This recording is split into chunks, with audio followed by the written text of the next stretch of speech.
Good morning to all of you. Financial statement का chapter अभी हम लोग चल रहा है 12th क्लास के लिए। उसमें आज न्यू चैप्टर स्टार्ट करेंगे। बेसिकली आपके बुक में इस चैप्टर को 3 कैटेगरी में डिवाइड किया गया है, chapter number 2, chapter number 3 and chapter number 4। Right, देखिए उसमें क्या बातें आ रही हैं। चैप्टर नंबर 2 में प्रैक्टिकल कुछ नहीं है, तो प्रैक्टिकल कुछ नहीं है तो वो थ्योरेटिकल है, उसको एक बार आप समझना है।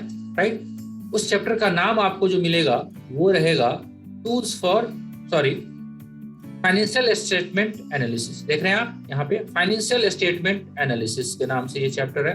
इसमें दुनिया जहान के थ्योरेटिकल चीजें दी हुई हैं। एक बार आपका काम है पहले इसको रीड आउट करना। राइट, जो प्रैक्टिकल क्वेश्चंस हमारे को मिलेगा वो आएगा आपका चैप्टर नंबर 3। इसका नाम है टूल्स फॉर फाइनेंशियल स्टेटमेंट। देख रहे हैं आप डीके गोयल सर का क्लास 12 का टूल्स फॉर फाइनेंशियल एनालिसिस।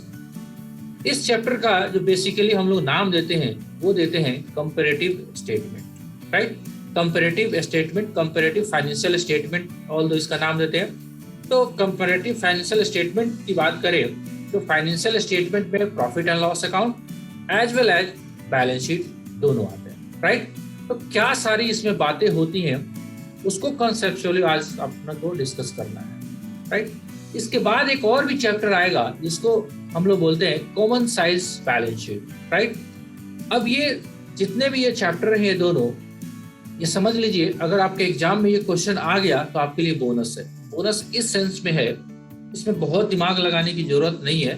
हाँ, वर्किंग थोड़ा करना पड़ता है दबा के। राइट, तो इसको हम देखते हैं क्या इसमें काम हमको करना पड़ता है। देखिए एक स्पेसिमेन आपको दिया हुआ है, आप ध्यान से देखिएगा, ये बैलेंस शीट का स्पेसिमेन है।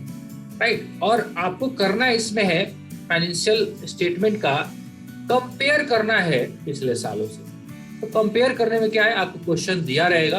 देखिए बैलेंस शीट का ये फॉर्मेट है, पूरा का पूरा ये बैलेंस शीट आपने बनाया है। आपने कंपनी का फाइनल अकाउंट भी पढ़ा, जर्नल एंट्री भी पढ़ा, राइट, इशू ऑफ शेयर भी पढ़ा। आपको क्वेश्चन में यहाँ तक का पोर्शन दिया रहेगा, यहाँ तक का क्या दिया रहेगा, पूरा। राइट, आपके प्रीवियस ईयर के क्या फिगर थे, करंट ईयर के क्या फिगर हैं, कितना चेंज हुआ, एब्सोल्यूट चेंजेस। राइट, एग्जांपल लेते हैं, मान लेते हैं आपके पास शेयर कैपिटल जो था पिछले साल 1 लाख था। राइट, अभी आपका 1,50,000 हो गया। आपने नया शेयर इशू किया होगा, तो चेंजेस कितना हुआ, एब्सोल्यूट फिगर का मतलब फिगर में कितना चेंजेस हुआ। जाहिर सी बात है, करंट ईयर में 1,50,000 है, पीछे था 1 लाख, तो 50,000 चेंजेस हुआ। राइट, कितना परसेंटेज चेंज हुआ, तो ये निकालना पड़ेगा कितना परसेंटेज चेंज हुआ। तो चेंजेज जो हुआ वो मल्टीप्लाइड बाई 100 और बेस ईयर का 1 लाख, हाउ मच, 50%। राइट, 50% ये एनालाइज करना है।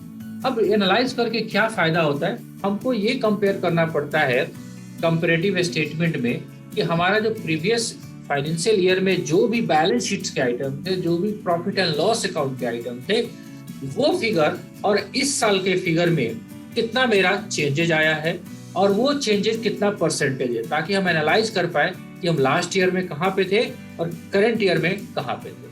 वो चेंजेज आपका पॉजिटिव चेंजेस भी हो सकता है और निगेटिव भी हो सकता है। एब्सोल्यूट चेंजेस का मतलब है कि आपका न्यूमेरिकल फॉर्म में आएगा, और परसेंटेज तो परसेंटेज समझते ही है ना।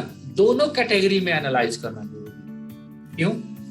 बिकॉज हर एब्सोल्यूट फिगर के साथ साथ परसेंटेज का अलग अपना रेलेवेंस होता है। राइट, जैसे हमने रेशियो एनालिसिस के चैप्टर में भी देखा था कि हमारा ग्रॉस प्रॉफिट रेशियो और ग्रॉस प्रॉफिट दोनों अलग अलग चीजें है या नहीं है। देखिए क्या होता है, मान लेते हैं कि हमारा बिजनेस नंबर 1 है और बिजनेस नंबर 2 है। यहाँ पे दिखा रहा है जीपी रेशियो। जीपी रेशियो मान लेते हैं बिजनेस 1 का है 90%, राइट, और बिजनेस 2 का है 10%। कौन सा आपको कंपनी, अभी इसको देखने से, परसेंटेज चेंजेस को देखने से कौन सी कंपनी अच्छी लग रही है? सिंपल सा बात है, कोई भी देखेगा तो कहेगा 90% वाला है। अब बात करें कि ग्रॉस प्रॉफिट जो है, इधर है आपका 900 रुपया, राइट, और इधर है 9 लाख रुपया। अब बताइए, परसेंटेज चेंजेस से आपको धोखा हो सकता है कि पहली कंपनी अच्छी, अरे 90% का ग्रॉस प्रॉफिट है, भैया एब्सोल्यूट फिगर तो 900 रुपया है, राइट, 900 रुपया ही है, भले परसेंटेज 90% है, लेकिन पैसा कितना है 900 रुपया। भले ही इधर 10% प्रॉफिट है, लेकिन 9 लाख रुपया है।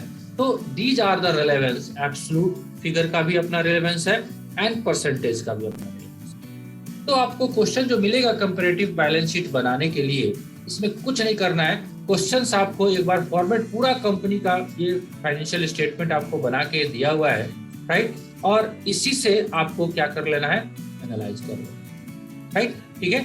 अब देखेंगे कि हमारे को ये जो आपका स्टेटमेंट है, इसमें सारे के सारे बैलेंस शीट के item, share holder fund, non current liability, right, non current assets, सारे का 1 बाय 1 आपको एब्सोल्यूट चेंजेस निकालना है एंड 1 बाय 1 आपको परसेंटेज, राइट।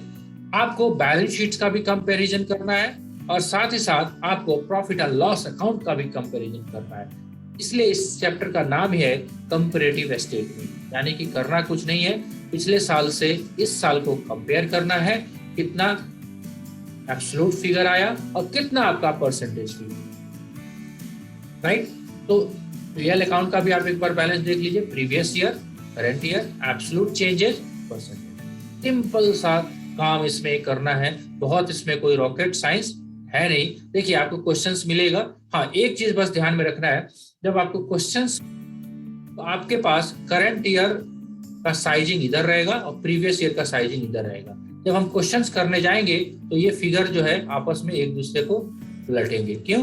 क्योंकि हमारे को प्रीवियस ईयर पहले लिखना पड़ेगा। देख रहे हैं आप यहाँ पे, ये देखिए 18 का आपको यहाँ पे 18 का फिगर यहाँ है, जब आंसर आपको दिया गया आंसर में कहाँ पे आ गया, ये पहले आ गया, यानी कि यहाँ पे आ जाएगा प्रीवियस ईयर। ये थोड़ा सा सावधानी रखना है आपको, ये है आपका करंट ईयर, राइट। तो करंट ईयर इधर आपको दिया हुआ, ठीक है। चलिए अब देख लीजिए, आपके एग्जाम्पल में ही दिया हुआ है, जैसे शेयर कैपिटल था 2018 में 5 लाख था और 2019 में 8 लाख हो गया। कितना चेंज हुआ? 3 lakh.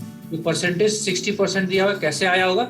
3 lakh into 100 divided by, base पे आपको लगाना है, ये 8 लाख पे नहीं लगाएंगे हम, 5 लाख पे लगाएंगे, राइट, क्योंकि 5 लाख से ही चेंजेस को हम कंपेयर कर रहे हैं। तो कितना हो जाएगा? 60%। तो on so on. Reserve and surplus 1 lakh था, 1 लाख ही था, कोई चेंजेस नहीं हुआ, बस बात खत्म।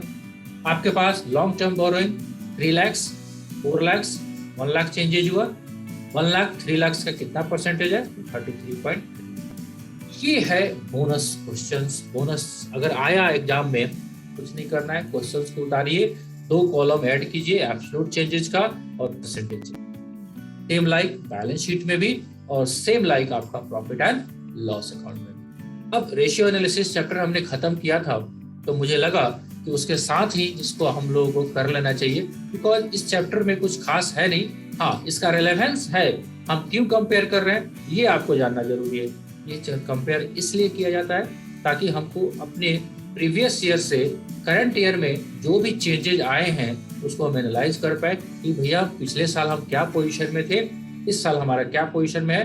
एक एक पार्टिकुलर आइटम वाइज आपको चेंजेस पता चलेगा कि हमारा कैपिटल क्या था, रिजर्व एंड सरप्लस क्या था, पिछले साल कितने लोन थे, इस साल कितने लोन है, कितना परसेंटेज हम लोन में चेंजेस जा रहे हैं, मेरे पास स्टॉक पिछले साल कितना था, इस साल कितना है, कितना मेरा स्टॉक में परसेंटेज चेंजेज हुआ है, ताकि हम आगे के अपने फाइनेंशियल डिसीजन को सही तरह से ले पाए। तो और कोई इसका ऑब्जेक्टिव नहीं है, सबसे मेन ऑब्जेक्टिव है कि हमको कंपेयर करना अपने प्रीवियस फाइनेंशियल स्टेटमेंट को करंट फाइनेंशियल स्टेटमेंट से, ताकि हमारे को बिजनेस की ग्रोथ भी पता चल पाए कि सेक्टर वाइज ग्रोथ आपका कहाँ कहाँ पे है, कैपिटल का क्या इन्वेस्टमेंट रहा, लोन का क्या रहा, फिक्स एसेट्स में क्या चेंजेज आए, etcetera etcetera, right. But academic point of view से देखें तो हमारे को ये बोनस चैप्टर है, बिल्कुल बोनस गिफ्ट में आता है, बहुत इसमें दिमाग लगाने की जरूरत नहीं है।